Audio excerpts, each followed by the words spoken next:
Tēnā koutou, tēnā koutou, tēnā koutou katoa, and kia ora. While I'm not able to join you in person, it is a pleasure to speak to this momentous occasion. Can I begin by acknowledging each and every one of you, disabled people, tangata, whaikaha, whānau, carers and supporters, who have advocated for and championed many of the changes along the journey of health and disability system transformation. Today marks the start of a new chapter along that journey, and it's a chapter that has been decades in the making, particularly for the 1.1 million disabled people here in Aotearoa, New Zealand. Last year, Ministers Sepuloni and Little announced a suite of changes for disabled people as part of that transformation journey and our health and disability system reforms.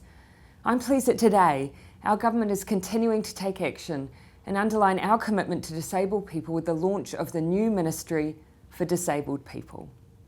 We know that the disability system to date has been broken and fragmented.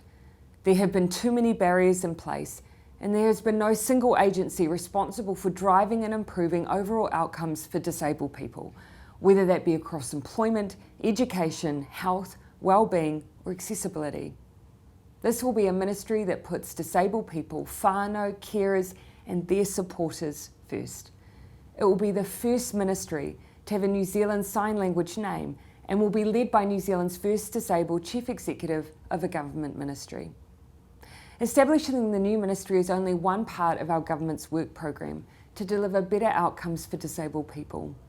We're implementing the Enabling Good Lives approach nationally, introducing accessibility legislation to make Aotearoa New Zealand more accessible, and we're establishing a new Accessibility Governance Board as we realise true partnership between government and the disabled community. Disabled people's voices will be embedded at all levels of decision making, from the formation and running of the ministry to the championing of accessibility legislation. When we first took office, I said that this will be a government of inclusion, transformation and aspiration.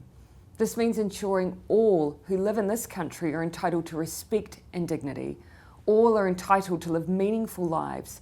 All are entitled to care and compassion. Today is an occasion and milestone that is a step towards realising all of that as we continue to focus on what unites and connects us and create a better future together.